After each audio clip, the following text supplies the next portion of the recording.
We're talking about NFTs. How exciting. We haven't spoken about NFTs in a while, I feel. A Manhattan landlord listed his office building for $29 million worth of ETH, with the rights to purchase the property being sold as an NFT. Since the listing, though, the price of ETH has plummeted over 40%, and now the owner, Chris Okada, says the price will be adjusted and relisted at $29.5 million in either ETH or USDC. So this building was originally listed at $29 million. It dropped to $16 million. But I want to talk about the idea of having a property sold via an NFT. It sounds very complicated. I understand the vision, but it just sounds like extra hassle now. So Zach, I'm going to pass it off to you because I think I know Will's take on this already. What did you make of the story when you read it this morning? Wow. I mean, this is a buying opportunity, folks. It is still up there for 15,000 ETH. I just checked now, and I am like very worried for this guy. Like, I'm like, oh no, someone is going to swoop in and get this thing on sale. But I don't know that that would necessarily mean anything because you're right, Jen. There's like all these additional legal layers that are involved in this thing. It's not like, oh, you get the token and then like, oh, here's the keys, move in. There's like, it's wrapped in the thing and and the deed and blah, blah, blah. And so the intersection of sort of like Web3 property transfers and the real world, that is a big old gray area, right? We've seen like Proppy, which is a startup that does some of this, do it on the residential side, and they've had success and sort of, I think, like doing it through like an LLC wrapper and making it all work. But there's definitely a lot of steps and back and forth here. It's not just like flipping a JPEG and it becomes yours and you can do with it what you please. There's sort of the real life real estate apparatus that you still have to interact with after you buy this thing.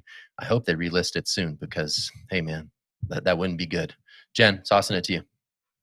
Yeah, I'm just going to explain how it works. So the owner of the NFT is granted exclusive rights to acquire the building, all its uses, rights, and related deed covenants. Now, once the NFT is purchased, the buyer still has to go through all of the legal steps outside of the blockchain world to make the real estate transaction a real thing. And that includes absolutely everything you would have to do when it comes to buying a building or a house, except for transferring the funds. When I read this, it feels like you have to have way more trust in the seller than you would in a normal NFT transaction, because going through those legalities is what's going to actually get you the property. I could buy this NFT for $16 million and never get the property, and I can almost guarantee you the regulators are going to say, well, you are SOL. Will, what do you think? It's hard to copy and paste a building. So I actually sort of like this NFT use case. It makes a little bit more sense. The thing that you have to focus on, though, is like, does the meat space and the legal system agree with the NFT world and the Ethereum blockchain or whatever blockchain you're building on top of? So far, that has not happened. There has been a few cases where projects have tried to do this. MakerDAO, probably the most notable, where they've taken like real world assets and tried to use them for assets on chain to back up like loans and things like that.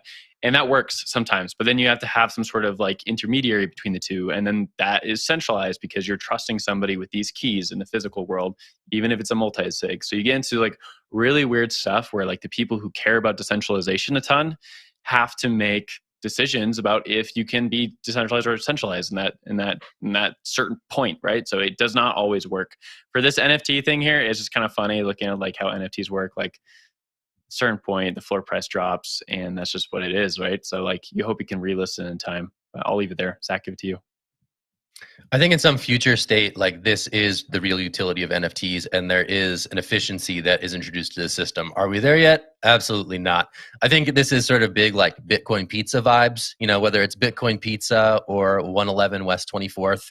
I think this just speaks to the volatility of using crypto assets for payment. It's like, okay, like why would I do this? Oh, the price dropped 40% and all of a sudden this building is on sale for $12 million through no fault or desire of my own. That's a scary proposition for someone who's selling a major asset.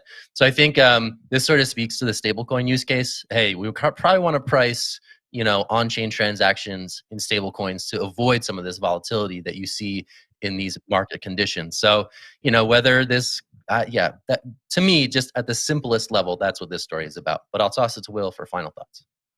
One final thought, just a bone to pick. This is definitely this guy's fault for listing something in ETH, which is extremely volatile. Last cycle went down 90% or something like that. So like, No, you make your own decisions. You got to live with it, man. Like that's just He was how just it goes. trying a thing.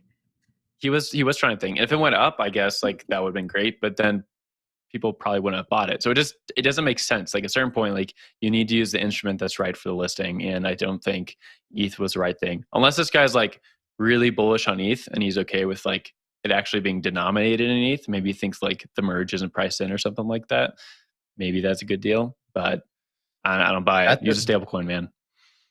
The real listing could be in USDC. Suggest, though. Yeah. Suggest that he is bullish, but who knows? We'll see.